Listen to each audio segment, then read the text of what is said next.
Hey guys, this is speed tiger and welcome back to my channel. और आज की इस वीडियो में मैं बेसिकली आप लोग के साथ शुरू करने जा रहा हूँ वुल्वरीन वेपन एक्स का एक आखिरी स्टोरी आर्क, जो कि हमारे पास इशू नंबर 11 से इशू नंबर 15 तक होगा। तो ये स्टोरी आर्क बहुत ही इंटरेस्टिंग टाइप का होने वाला है। अब तक जो पिछले दो स्टोरी आर्क्स हम देखते आए हैं उनका थोड़ा बहुत जो है इसके ऊपर इम्पैक्ट पड़ेगा, लेकिन बहुत ज्यादा नहीं। अगर आपने वो स्टोरी आर्क्स नहीं भी देखे होंगे तो कोई मसले वाली बात नहीं है, लेकिन अगर आपने पिछला स्टोरी आर्क देखा है वुल्वरीन वेपन एक्स का तो आप जानते हैं कि ये सीरीज कितनी ज्यादा औसम है और आप इसका मेरे ख्याल से एक भी एपिसोड मिस करना नहीं चाहेंगे। तो आज का जो एपिसोड हमारा होने वाला है ये बेसिकली एक तरह के टाइम ट्रेवल के ऊपर होने वाला है। जिस तरह टर्मिनेटर आपने मूवी देखी होगी कि किस तरह से रोबोट्स को पास्ट के अंदर भेजा जाता है अपने फ्यूचर को ठीक करने के लिए, तो उसी तरह से इस सीरीज के अंदर भी कुछ ऐसा ही होने वाला है और ये सारा का सारा कनेक्शन वुल्वरीन के साथ जुड़ेगा। सो गाइस, अगर आप मेरी इस वीडियो को फर्स्ट टाइम देख रहे हैं तो मैं आपको बताता चलूं कि हम अपने चैनल के ऊपर मार्वल कॉमिक्स की टाइमलाइन को फॉलो कर रहे हैं और अब तक हमारे चैनल के ऊपर तकरीबन 600 से 700 कॉमिक बुक की वीडियोस पड़ी हुई हैं जो कि सिर्फ मार्वल कॉमिक्स के ऊपर हैं और इसके अलावा हमारे पास सिर्फ मार्वल कॉमिक्स ही नहीं बल्कि हम डीसी के भी कुछ बड़े बड़े इवेंट्स को शेयर करते रहते हैं। तो इस वीडियो को स्टार्ट करने से पहले मेरी आप लोगों से एक ही रिक्वेस्ट है कि अगर आप चैनल पे फर्स्ट टाइम आ रहे हैं और इस तरह का awesome comic book content enjoy करना चाहते हैं तो फौरन से चैनल को सब्सक्राइब कर लीजिए। तो चलिए बिना किसी और बात के इस कॉमिक बुक सीरीज को स्टार्ट करते हैं।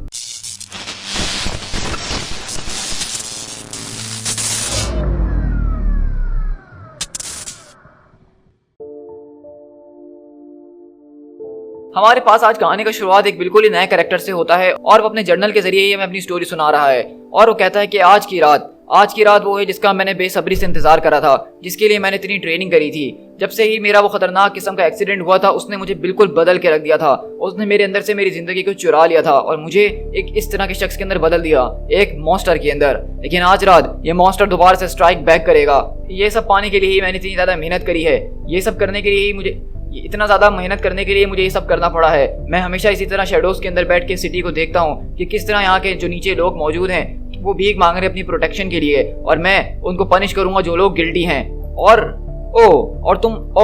मैं उनको पनिश कैसे करूंगा, वो बहुत ही ज्यादा मजेदार बात होने वाली है, क्योंकि इसी के लिए मैंने इतने आवर्स की जो है खतरनाक किस्म की फिजिकल थेरेपी ली है और मैंने अपनी जिंदगी को जीना सीखा है कि एक आदमी जब वोल्केनिक रॉक्स का बना हो तो वो कैसे जिंदा रह सकता है। मैंने सीखा कि कैसे चलना है, कैसे लड़ना है और इतनी तेजी से कैसे यहाँ से वहाँ भागा जा सकता है। इसीलिए मैं इतनी दूर ज्यादा ट्रेवल करके गया था एक सीक्रेट जगह के ऊपर हिमालयास के अंदर, जहाँ पे मैंने अपने आप को जो है काफी सालों तक वहाँ के मॉन्क्स के हवाले कर दिया ताकि मुझे वहाँ के खतरनाक किस्म के फाइटिंग आर्ट्स सिखाए जा सकें। सिर्फ इसके लिए ही मैंने अपनी सारी की सारी फिजिकल लिमिट्स को पुश करने की कोशिश करी और जितना ज्यादा बर्दाश्त हो सकता था उतना बर्दाश्त किया। मैंने अपनी फिस्ट को इतना ज्यादा स्ट्रॉन्ग कर लिया है कि वो एक ग्रेनाइट वॉल के भी आर पार जाके उसको शैटर कर सकती हैं। मेरी हड्डियां इतनी मजबूत हो गई हैं कि उसको तोड़ना अब इतना आसान नहीं है। इसको हासिल करने के लिए मैंने अपनी हर एक जमा पूंजी इसके ऊपर लगा दी थी। इसके लिए ही मैंने आज तक किसी और दूसरे ह्यूमन से कांटेक्ट तक नहीं करा, मैंने आज तक किसी लड़की को किस तक नहीं करा। ये सब करने के लिए ही मैंने आज तक इतना सब कुछ सेक्रीफाइस करा है, वो भी सिर्फ आज रात के लिए ही। आज रात एक नया हीरो जो इस शहर के अंदर पैदा होगा। आज रात से मैं सिखाऊंगा उन क्रिमिनल्स को कि इस सिटी के अंदर एक नया हीरो मौजूद है जिसका नाम है। लेकिन इससे पहले हम देखेंगे कि वो अपनी बात यहाँ पे कंप्लीट कर सके। वहीं से पीछे से आवाज आती है कि जेफरी विंस्टोन। तो आज हमारे पास बेसिकली एक नए कॉमिक बुक कैरेक्टर को इंट्रोड्यूस करवाया गया है जिसकी पूरी की पूरी जो स्किन है वो वोल्केनिक रॉक्स की बनी हुई है और उसने मैं अपने जर्नल के जरिए अपना इंट्रो दिया कि किस तरह से उसने खतरनाक किस्म की ट्रेनिंग हासिल करी है, किस तरह उसने अपने आप को पूरी दुनिया से अलग करके रखा था ताकि वो एक विजिलेंटी हीरो बन सके। लेकिन हम देखते हैं कि वहीं से जब अगले पल उसको एक आवाज आती है तो कहता है कि कौन, आखिरकार वहां कौन मौजूद है, अपने आप को सामने लेकर आओ। तो वहीं से एक आदमी नजर आता है और वो कहता है, क्या तुम जेफरी विंस्टोन हो, वो सुपर पावर्ड विजिलेंटी जिसका नाम स्लैग है? क्या मैं बिल्कुल ठीक कह रहा हूँ? तो वो कहता है कि वेल, अभी तक मैंने इस नाम के बारे में सोचा नहीं है, मुझे ये रखना है कि नहीं। लेकिन जरा एक मिनट, तुम आखिरकार हो कौन और तुम्हें ये कैसे पता चला? लेकिन अगले पल हम देखते हैं कि वहाँ पे वो जो आदमी होता है उसके ऊपर अपनी गन से शूट करना शुरू कर देता है और हम देखते हैं कि वो वहाँ पे जो है गिर जाता है और कहता है कि यू सन ऑफ अ, मैं तुम्हें छोड़ूंगा नहीं। लेकिन हम अगले पल देखते हैं कि वो आदमी जो है अपने हाथ से एक तरह का एनर्जी ब्लेड निकालता है, उसका सर उसके धड़ से अलग कर देता है और उसकी मुंडी को अपने हाथ में लेते हुए कहता है कि आइडेंटिटी कंफर्म्ड, विंस्टोन जेफरी के टारगेट। और इसी तरह हम देख रहे हैं कि बेसिकली एक आदमी जिसने इतने सालों से इतनी ज्यादा ट्रेनिंग हासिल करी कि वो आज रात एक सुपर हीरो बन सके और उसके पहले ही सुपर हीरो के दिन एक आदमी आया और उसका सर उसके धड़ से अलग कर दिया।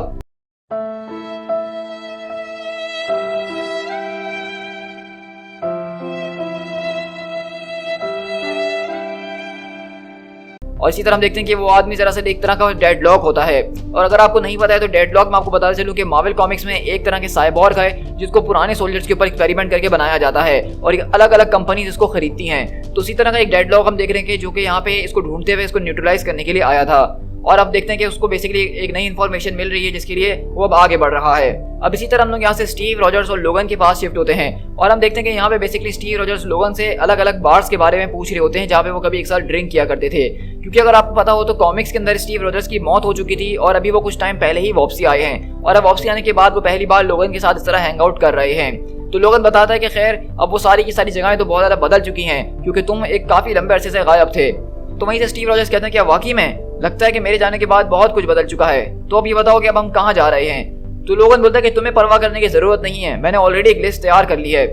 तो स्टीव बोलता है कि एक लिस्ट, ओ गॉड, लगता है कि आज का दिन बड़ा खतरनाक होने वाला है, तो क्या मुझे अपने साथ एक शील्ड रखनी चाहिए। तो वहीं से लोगन बोलता है कि रिलैक्स रॉजर्स, हम तुम्हारी वापसी को सेलिब्रेट कर रहे हैं और वैसे भी मैं तुम्हें दोबारा मरने नहीं देने वाला हूँ, कम से कम आज रात तो बिल्कुल भी नहीं। तो वहीं से स्टीव रॉजर्स बोलते हैं अब चलो मुझे ये कहो कि इस जहाज के अंदर कम से कम ऑटो पायलट तो मौजूद है ना, मैं तुम्हें इस जहाज को बिल्कुल भी नहीं उड़ाने देने वाला हूँ, वो भी इतनी ज्यादा दारू पीने के बाद, चाहे तुम्हारे पास हीलिंग फैक्टर हो या ना हो। तो लोगन बोलता है कि इसकी परवाह तुम्हें करने की कोई जरूरत नहीं है, मेरे पास ऑटो पायलट से एक बढ़िया चीज है, हमारा खुद का अपना ड्राइवर। और इसी तरह हम देखते हैं कि वो वहाँ पे ब्लैक बर्ड जहाज लेकर आया एक्समैन का और उसके अंदर कोई और नहीं बल्कि नाइट क्रॉलर मौजूद है। तो जैसा कि मैंने आपको पिछले एपिसोड के अंदर भी बताया था कि नाइट क्रॉलर और वुल्वरीन की जो दोस्ती है वो बहुत ही ज्यादा मजेदार टाइप की है। मतलब नाइट क्रॉलर और वुल्वरीन एक साथ काफी हैंग आउट करते हैं और ये दोनों एक दूसरे के हमेशा काम आते हैं। तो वहीं से नाइट क्रॉलर स्टीव से आके मिलता है और कहता है कि वेलकम बैक। तो वो कहता है कि थैंक्स कर्ट, लेकिन आखिरकार वुल्वरीन तुम्हें अपनी बातों में कैसे लेकर आ गया। तो कर्ट बोलता है कि मैंने लोगन से इस बात का वादा लिया है कि कल सुबह वो मेरे साथ चर्च जाएगा। तो वहीं से स्टीव बोलते हैं कि देखो बुरा मत मानना, लेकिन ऐसा लग रहा है कि ये तुम्हारी शर्त वो कभी भी पूरी नहीं करने वाला। तो नाइट क्रॉलर बोलता है ओ इस बारे में आप चिंता मत कीजिए, अगर वो कल ना आया तो मैं उसको खुद टेलीपोर्ट करके वहां पे ले जाऊंगा। तो वहीं से लोगन बोलता है कि रॉजर्स, चलो रॉजर्स, अब हमें मदद मिली है तो उसको बिगाड़ने की कोशिश मत करो। एल्फ, चलो सवारी को तैयार करो और आगे बढ़ते हैं। तो वहीं से वो बोलता है कि ठीक है जेंटलमैन, अपने आप को स्ट्रैप ऑन कर लो, अब हम जा रहे हैं तुम्हारे फेवरेट पब के अंदर। और इसी तरह हम देखते हैं कि यहाँ पे लोगन स्टीव रॉजर्स का जो प्लान है वो ये है कि वो पूरे के पूरी दुनिया के अंदर जो जबरदस्त किस्म के बार्स बने हुए हैं उनके अंदर जाके शराब को एंजॉय करेंगे, क्योंकि इन दोनों को तो चढ़ती नहीं है। लोगन का हीलिंग फैक्टर उसको नशे में आने नहीं देता और स्टीव का जो सुपर सोल्जर सीरम है वो भी उसको नशे में आने नहीं देता है। तो ये इनका हैंग आउट करने का तरीका है। इसी के बाद हम लोग यहाँ से जो एक कपल के पास शिफ्ट होते हैं जो कि एक रेस्टोरेंट से बाहर की तरफ जा रहे होते हैं और वो अपनी कुछ बातें वगैरह कर रहे होते हैं और बेसिकली ये इनकी फर्स्ट डेट होती है। ये पहली बार आज डेट पे एक दूसरे से मिले हैं, लेकिन ये दोनों जब अपने अपनी घर जा रहे होते हैं तो वहीं से आवाज आती है, वेंडाल और एमी, तुम दोनों वेंडाल और एमी ही हो ना, the parents of Todd Bryant, एक सुपर पावर्ड विजिलेंटी जिसका नाम होने वाला है बॉसो, क्या मैं ठीक कह रहा हूँ। तो वो आदमी बोलता है कि नहीं, आखिरकार ये तुम किस किस्म की बात कर रहे हो, हमारे कोई बच्चे नहीं हैं, बल्कि हम तो साथ भी नहीं हैं, ये तो हमारी फर्स्ट डेट है। और वहीं से वो लड़की कहती है और हाँ वैसे भी इसका तो सवाल ही नहीं पैदा होता कि मैं इसके साथ सोने वाली हूँ। तुम लोग जो हो अब से 6 महीने के बाद एक साथ शादी करने वाले हो अपनी एक फैमिली रिजॉर्ट के अंदर जो कि फ्रेंच पॉलिनेशिया के अंदर है। तुम्हारा सन टॉड जो है वो उसके 3 महीने बाद ही पैदा होगा। तो वहीं से वो लड़की बोलती है कि ताहिटी, क्या तुम्हारी फैमिली का अपना खुद का एक रिजॉर्ट मौजूद है। तो कहता है कि हाँ, क्या तुम्हें वो जगह पसंद है। तो वो लड़की कहती है कि क्या तुम मजाक तो नहीं कर रहे, मुझे वो जगह पसंद है, मैं इससे प्यार करती हूँ। इसी तरह हम देखते हैं कि वो डेडलॉक बोलता है कि आइडेंटिटी इज कंफर्म्ड और अगले पल वो उन दोनों को जो है अपनी गोलियों से बिल्कुल भून के रख देता है और इसी तरह वो आगे बढ़ जाता है। तो अब आपको यहाँ से तकरीबन ये अंदाजा तो हो ही गया होगा कि बेसिकली ये डेडलॉक जो है फ्यूचर से आया है, तभी उसने उस विजिलेंटी को मारा पहले जो कि आगे जाके फ्यूचर में उनके लिए खतरा बनने वाला था, और अब आके एक ऐसे विजिलेंटी के पेरेंट्स को मार दिया जो कि आगे जाके उसको पैदा कर सकते थे। तो आप देख रहे हैं कि कहानी आहिस्ता आहिस्ता इंटरेस्टिंग होती ही जा रही है। और इसी तरह हम लोग यहाँ से एक बार के ऊपर शिफ्ट होते हैं जहाँ पे वुल्वरीन और यहाँ पे स्टीव रॉजर्स जो एक साथ मिलकर शराब वराब पी रहे होते हैं और उनके पूरे के पूरे टेबल के ऊपर ग्लास ही ग्लास सजे हुए होते हैं, लेकिन इनमें से किसी को भी चढ़ने नहीं वाली। तो लोगन बोलता है कि चलो स्टीव, अब इंतजार किस बात का है, अब हमें यहाँ से अगली जगह के ऊपर जाना है। तो स्टीव बोलते हैं कि लोगन, हम लोग ऑलरेडी जो है 5 बार के अंदर घूम चुके हैं जो कि अलग अलग 4 डिफरेंट टाइम जोन्स के अंदर थे। तो वहीं से लोगन बोलता है कि हाँ, तो बिल्कुल ठीक कह रहे हो, लेकिन अभी तो बस हमने शुरुआत करी है। मैं एक बहुत ही ज्यादा जबरदस्त किस्म की वाइकिंग प्लेस को जानता हूँ आइसलैंड के अंदर। थॉर मुझे वहाँ पे एक बार लेकर गया था। वहाँ के लोग एक जबरदस्त किस्म की मीट बनाते हैं फ्रॉस्ट जायंट की ब्लड से और उसके अंदर काफी ज्यादा केक मौजूद है, तुम्हें बहुत ज्यादा पसंद आएगी वो। कम ऑन रॉजर्स, आखिरकार हम इतने दिनों के बाद मिले हैं और वैसे भी हम ज्यादा टाइम वेस्ट नहीं कर सकते हैं, वरना हमारा हीलिंग फैक्टर हमें कभी भी जो नशे में आने ही नहीं देगा। चलो अब टाइम बर्बाद मत करो। लोगन देखो, मुझे तो ऐसा लगता है कि तुम मुझे शायद जान से मारना चाहते हो या फिर तुम मुझसे वो बात ही नहीं करना चाहते हो, क्योंकि मैं जब भी थोड़ा सा सीरियस कन्वर्सेशन करने की तुमसे कोशिश करता हूँ तो तुम बात फौरन से पलट देते हो। तो लोगन बोलता है कि देखो, आज रात मैं चाहता हूँ कि हम लोग बस सेलिब्रेट करें और कुछ भी नहीं, वैसे भी हम लोग के पास ये सारी पुरानी बातें करने का टाइम तो बहुत ही ज्यादा मौजूद है। तो वहीं से स्टीव बोलते हैं कि देखो, मैं तुमसे बस यही कहना चाह रहा था कि तुम जो हो अवेंजर्स के साथ टिके रहे और मुझे इस बात की बहुत ही ज्यादा खुशी है, जबकि मैं वहाँ पे मौजूद नहीं था। तो लोगन बोलता है कि हाँ, इस बारे में मैंने सुना ही है बहुत सारे लोगों से ये कहता हुआ, लेकिन मैंने वही किया जो मुझे सही लगा। तो वहीं से स्टीव बोलते हैं कि देखो, जब तुम पहली बार हम एवेंजर्स की टीम में आए थे तो मुझे इस बारे में थोड़ा सा डाउट जरूर था। मतलब मैं नहीं चाहता था कि तुम टीम के अंदर आओ, क्योंकि तुम जानते हो ना कि तुम्हारे हाथों के ऊपर इतना खून लगा हुआ है जितना मैं कभी बर्दाश्त नहीं कर सकता हूँ। लेकिन मुझे इस बात की खुशी हुई कि तुम एक एवेंजर बने, तुमने हम लोगों को आपस में करीब आने में मदद करी, और शायद तुमने इस बात को रियलाइज ना करा हो, लेकिन तुम्हारी वजह से ये लोगों के अंदर स्ट्रेंथ आती है, वो एक दूसरे के साथ खड़े रह पाते हैं। तो बस मैं तुमसे यही कहना चाहता था कि तुम्हारा बहुत बहुत शुक्रिया। तो बेसिकली स्टीव रॉजर्स यहाँ पे उस बात का जिक्र कर रहे हैं जो कि वुल्वरीन न्यू एवेंजर्स की टीम के साथ मौजूद था जब वो पूरा का पूरा डार्क ग्रीन वाला सिनेरियो चल रहा था। तो आप जानते हैं कि उस टीम का लोगन एक बहुत ही बड़ा और मेन पार्ट रह चुका है। तो वहीं से लोगन बोलता है कि देखो, मैं तो बस वहीं जाता हूँ जहाँ एक्शन होता है और इसके अलावा और कुछ नहीं। तो वहीं से स्टीव बोलता है कि टोनी ने मुझे बताया कि मेरे चले जाने के बाद तुम्हारे ऊपर एक काफी गहरा असर पड़ा था। तो वहीं से लोगन बोलता है कि स्टार्क अपने आप को बहुत सियाना समझता है ना, लेकिन वो इतना है नहीं जितना वो खुद को समझता है। चलो इस बारे में जाने भी दो, मैं तो ऑलरेडी तुम्हें एक बार पहले भी खो चुका हूँ और उस वक्त भी मेरे लिए काफी ज्यादा मुश्किल था, लेकिन शायद इस बार हमारे लिए कुछ ज्यादा ही मुश्किल था। चलो इस बारे में भूल भी जाओ, हम इससे पहले भी तुम्हें जो है इस तरह से खो चुके हैं और तुम काफी अच्छा ड्रामा कर लेते हो, लेकिन उसके बावजूद भी हमने एक वॉर को जीता था। लेकिन आई गेस इस बार शायद थोड़ा सा मेरे लिए मुश्किल जरूर था, शायद कुछ लोगों के लिए कुछ ज्यादा ही मुश्किल था। जिस तरह से चीजें ये बदल गई तुम्हारे मरने के बाद हमने कभी सोचा नहीं था। मतलब ऑसबॉर्न ने सारी की सारी चीजों के ऊपर कब्जा जमा लिया और एक ऐसा टाइम आ गया था जब किसी का भी उम्मीद लगाना जो किसी चीज के ऊपर वो नामुमकिन सी बात हो गई थी। तुम जानते हो ना कुछ लोगों के लिए। और रही बात मेरी, तो मेरे पास कभी भी कुछ भी शुरू करने के लिए था ही नहीं और ना ही मुझे किसी उम्मीद की जरूरत थी। लेकिन अब जैसा कि तुम वापसी आ चुके हो तो मैं इन सारी की सारी बातों को एक बार दोबारा से सोचूंगा। तुम जानते हो ना कि कुछ लोग ऐसा सोचते हैं। अब मेरी जो एक गर्लफ्रेंड बन चुकी है। तो स्टीव बोलते हैं कि रियली वेल, काफी ज्यादा मुबारक हो तुम्हें इसके लिए। क्या उसको मैं जानता हूँ? तो लोगन बोलते हैं कि नहीं, तुम उसको नहीं जानते हो क्योंकि वो हमारी लाइफ का हिस्सा नहीं है। वो एक रिपोर्टर है सैन फ्रांसिस्को के अंदर। मैं पहले अपने आप को ये कह रहा था कि मेरी जिंदगी तो एक जहन्नुम से कम नहीं है और आखिरकार मैं उसको उसमें कैसे इन्वॉल्व कर सकता हूँ। बहुत ज्यादा लोग मेरी वजह से मर चुके हैं पिछले कुछ सालों के अंदर, वो भी बिना किसी रीजन के। और अब जैसा कि तुम वापसी लौट कर आ चुके हो और चीजें सेट होते हुए नजर आ रही हैं। हेल, अब तो एक्समैन अपने खुद के आइलैंड के ऊपर रहते हैं जिसको वो यूटोपिया कहते हैं। तो ये सारी की सारी चीजें देख के मैं ये जरूर कहूंगा कि मेरे अंदर शायद फ्यूचर के लिए एक होप जरूर जागी है। तो आप देख रहे हैं कि इस पूरी की पूरी कन्वर्सेशन के अंदर होप का जो वर्ड है वो कितना ज्यादा इस्तेमाल किया गया है, उसको यहाँ पे बोल्ड भी किया गया है। तो वो इसीलिए किया गया है क्योंकि अगला जो स्टोरी आर्क होने वाला है एक्समैन का, वो होप के ऊपर बहुत ज्यादा होने वाला है, यानी होप समर्स के ऊपर, जो कि वो बच्ची है जो कि एम डे के बाद से पहली म्यूटेंट पैदा हुई है जिसको केबल इस वक्त फ्यूचर में लेके घूम रहा है।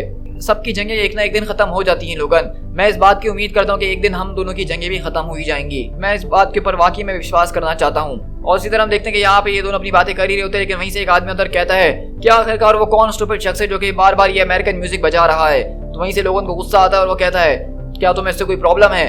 और वहीं अगले पल हम देखते हैं कि उस बाहर से वो आदमी उड़ता हुआ बाहर जा रहा होता है।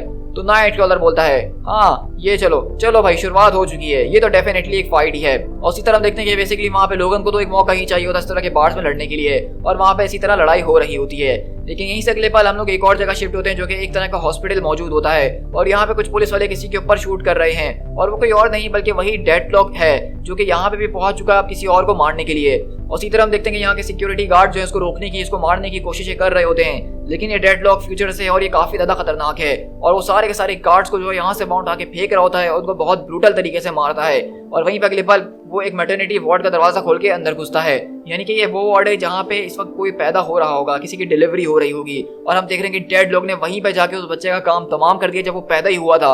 मतलब आप अंदाजा लगा सकते हैं कि यहाँ पे जो कुछ भी मैटर चल रहा है वो बहुत ही ज्यादा सीरियस है। और इसी तरह हम लोग यहाँ से शिफ्ट होते हैं दोबारा ब्लैक बर्ड जहाज के अंदर जो कि लैंड करता है और वुल्वरीन और स्टीव यहाँ पे उतरते हैं अपनी बहुत ही बुरी हालत के अंदर क्योंकि इनका काफी टाइट फड्डा हो चुका है।